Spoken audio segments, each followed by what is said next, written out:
eu gostaria de agradecer a presença do Dr. William Delgado aqui no nosso estúdio, ele que gentilmente aceitou o convite e vai poder falar para você de um tema muito importante, que é mastologia, as doenças que podem ocorrer na mama e principalmente o câncer de mama. Nós estamos passando pelo mês de outubro e existe uma campanha nacional que é o Outubro Rosa, onde todos os meios de comunicação acabam se unindo e fazendo um trabalho muito bacana para que as mulheres procurem, para que elas ativamente se autoexaminem e realmente passam esses meios de comunicação junto com a população, com os médicos, a integrar um time muito maior na procura, na busca ativa do câncer de mama. Dr. William, muito obrigado pela sua presença, pelo aceite aqui do nosso programa.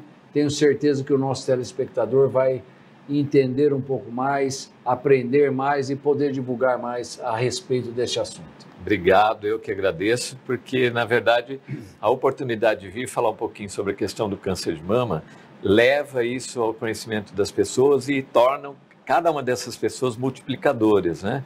Dessa questão que é tão importante dentro do nosso país e no mundo, né? Então, realmente não é uma campanha só nacional, Sim. É uma campanha internacional. Todos os países se unem no outubro justamente para a detecção precoce do câncer de mama. Isso. O Outubro Rosa, na verdade, ele nasceu lá nos Estados Unidos, né?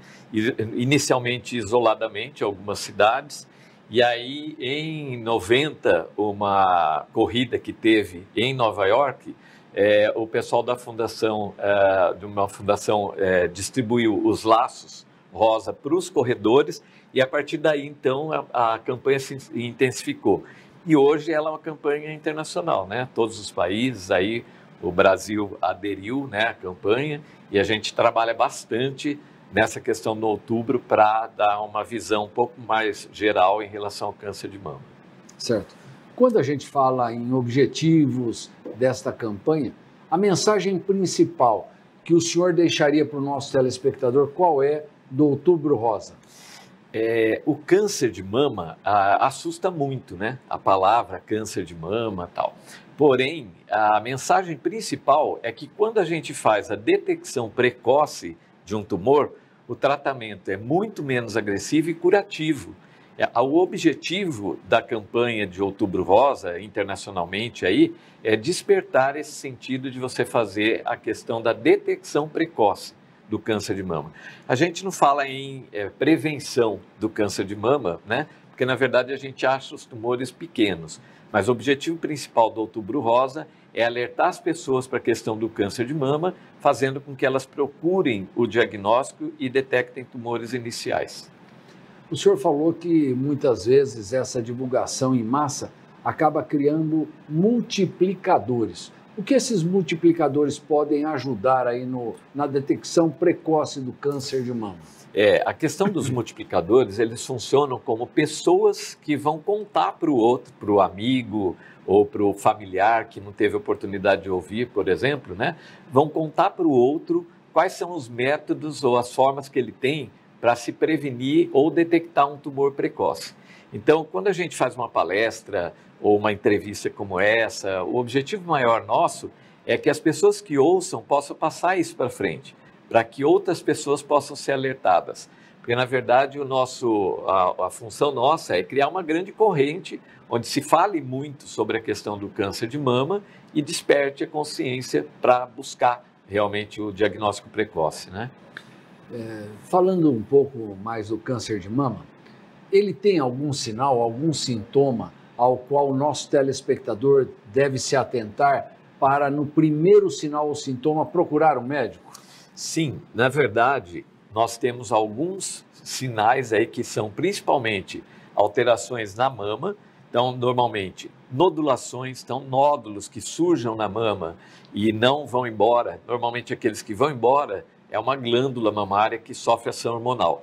Mas os nódulos persistentes, eles devem ser vistos. Então, nodulações, áreas de retração na mama, o mamilo, se o mamilo sempre foi viradinho para fora, de repente ele está entrando, né, está puxando, pode ser também uma tumoração na mama, áreas de vermelhidão ou abaulamento na mama, são alguns sinais que lembram a questão do câncer de mama e devem ser investigadas.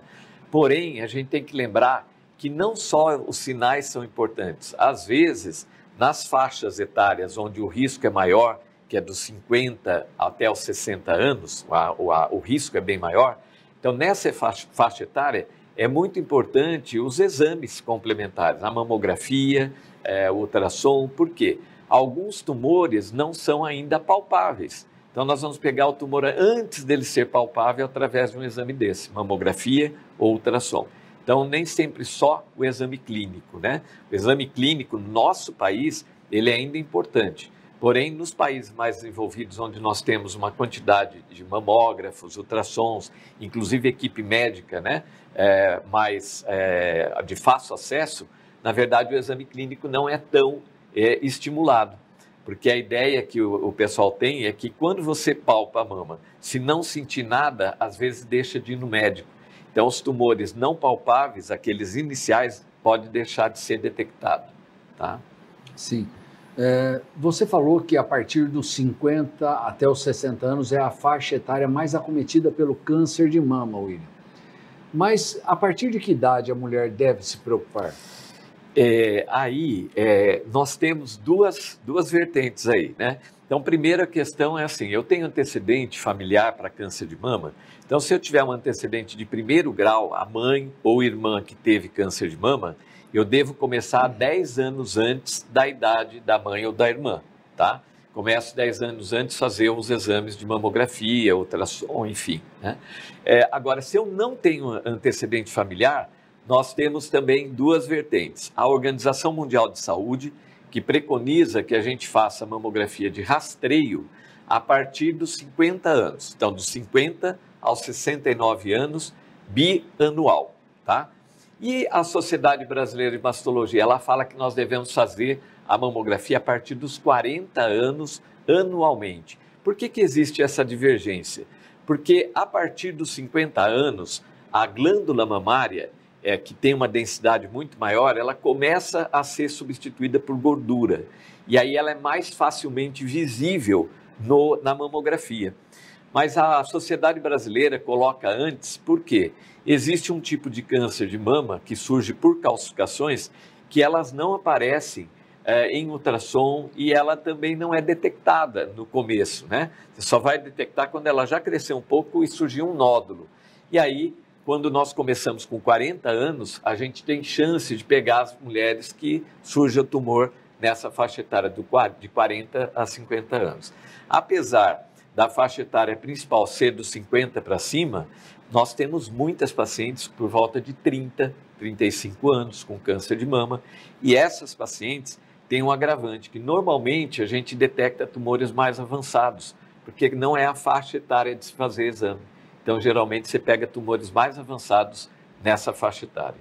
Você falou de fatores de risco, que um dos principais fatores é a pessoa ter um parente direto de primeira linhagem, mãe ou irmão ou irmã, que tenha câncer de mama. Existem outros fatores também? Sim. O câncer de mama, ele é considerado uma doença multifatorial. Então, o fato de ter um antecedente familiar não quer dizer que vá ter câncer de mama, né? E também o contrário também não é verdadeiro. Mas, na verdade, são vários fatores. A proporção do câncer de mama genético, ela é menor do que o casual, quando a gente pensa no título geral câncer de mama, tá? Então, nós temos vários fatores de risco. Por exemplo, o antecedente familiar de primeiro grau aumenta o risco.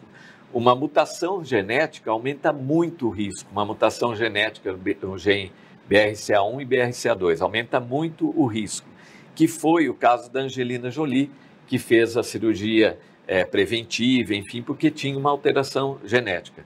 Mas, fora isso, nós temos alguns fatores de risco menores, que são a menopausa tardia e a menarca, que é a primeira menstruação, muito cedo, antes dos 12 anos.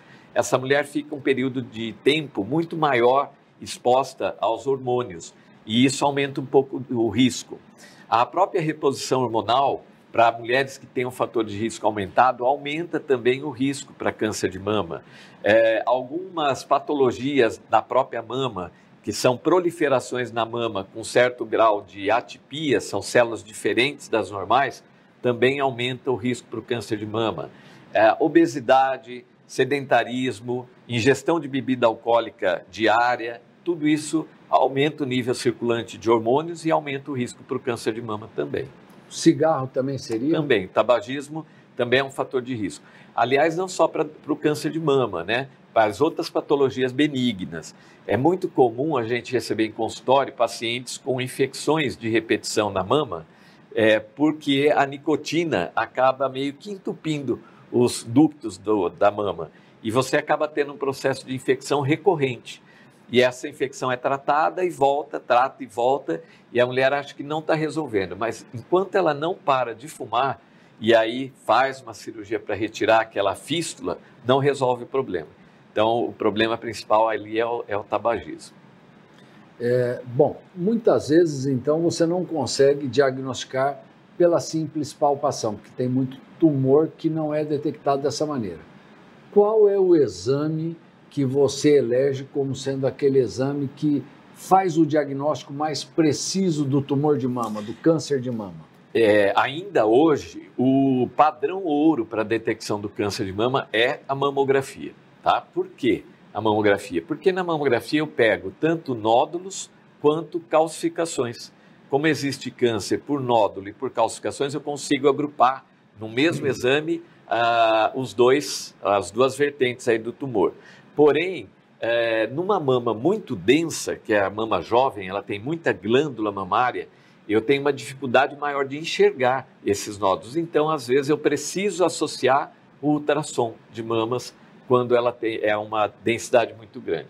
Então, o ultrassom de mamas, ele, na verdade, ele é um coadjuvante, né? Ele auxilia no diagnóstico do câncer de mama, mas o básico, o padrão ouro, é ainda a mamografia. Uma vez feito esse diagnóstico, tem um tumor de mama, tem um câncer na mama, qual é o próximo passo? Que exame se faz? Se parte para a cirurgia? Existe tratamento clínico para isso? Ou é único e exclusivamente cirúrgico, William? Não, o tratamento do câncer de mama, ele tem vários setores ou várias formas de tratar. A primeira ideia, quando nós temos um câncer de mama, é você fazer uma varredura no corpo para saber se você tem tumor em algum outro lugar ou não, é só na mama. Lembrando que a mama, o tumor de mama, ele dá metástases, que são as raizinhas de tumor, principalmente para pulmão, fígado e ossos. Então a gente faz uma avaliação desses órgãos, estando tudo bem, não tem nada em outro órgão, eu posso começar o tratamento com cirurgia. Agora, se eu tenho essas metástases em outros órgãos, a minha preocupação, na verdade, deixa de ser a mama, ela vem com o todo. Então eu parto para a quimioterapia, porque a quimio, como ela circula no corpo, ela vai pegar essas células tumorais que estão implantando em outros órgãos. E juntamente com esse bloqueio das células periféricas, ela também está agindo na mama, fazendo com que o tumor diminua de tamanho.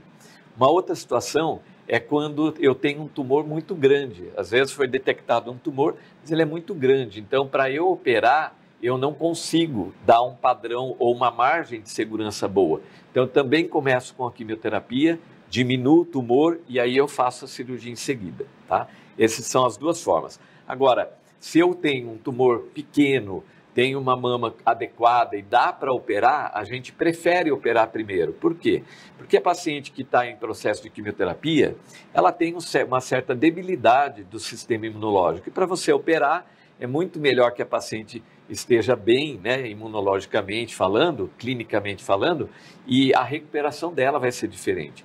Mas, às vezes, não dá. Às vezes, você tem que cuidar do todo, né, e depois pensar na questão ali local. É lógico que esses tratamentos são tratamentos individualizados. Sim. Cada paciente recebe um tratamento de acordo com o tipo de tumor, o tamanho do tumor, se existe ou não existe metástase. No caso da radioterapia, funciona também para tumor de mama? Sim, a rádio ela é um tratamento complementar para a mama e é muito importante. A radioterapia é também um tratamento local, como a cirurgia, né? A radioterapia, ela tem também pode ser feita uma radioterapia exclusiva, só rádio, sem fazer mais nada, mas isso a gente só faz quando o tumor é muito avançado e, na verdade, nós não temos condição cirúrgica, nem a quimioterapia vai resolver. Então, é um paliativo, tá? Agora, quando eu faço uma cirurgia conservadora da mama, tirei só o quadrante da mama, eu devo fazer radioterapia, porque a ideia da rádio é esterilizar o campo da doença, então é esterilizar a mama. Então, se eu tirei só um quadrante, eu faço a rádio pensando que eu posso ter alguma célula em outro lugar da mama e essa rádio vai bloquear essa célula. Agora, se eu tenho um tumor inicial, por exemplo, eu tenho um tumor que a gente chama in situ, que é inicial muito pequeno, baixo grau, e eu fiz eventualmente uma mastectomia, tirei a mama por questão preventiva, então eu não preciso fazer radioterapia, porque a minha cirurgia já esterilizou todo o campo, tá? E em alguns casos que eu retiro a mama, mas o tumor é muito agressivo, por exemplo, o carcinoma inflamatório, né? Que ele pega a questão dos vasos linfáticos, mesmo tirando a mama, eu também faço a radioterapia. Então é como você disse antes, né? Mesmo no tratamento radioterápico, cada caso é um, você tem que individualizar os casos para que você proporcione uma melhora aí, um tratamento mais adequado. Nós temos algumas instituições, como aqui em Bauru, essa organização que tem aqui, que são Amigas do Peito. Qual é a finalidade desse tipo de associação? Há essas associações, como Amiga do Peito, aqui em Bauru, nós temos em Jaú outros grupos, em várias cidades nós temos esses grupos. São grupos de voluntariados que trabalham em relação, especificamente agora das Amigas do Peito, em relação ao câncer de mama. O objetivo desse grupo é dar uma visão geral para as pessoas sobre a doença e apoio principalmente para aquelas mulheres que estão passando pela doença. Porque muitas vezes a mulher está passando pelo problema e tem alguma outra coisa associada, por exemplo, uma dor em outro lugar e ela fica preocupada se a doença que está voltando ou não. Então, ter um grupo de apoio é muito importante. São pessoas que passaram pelo problema e estão ali bem para mostrar, olha, vai em frente que dá certo, né?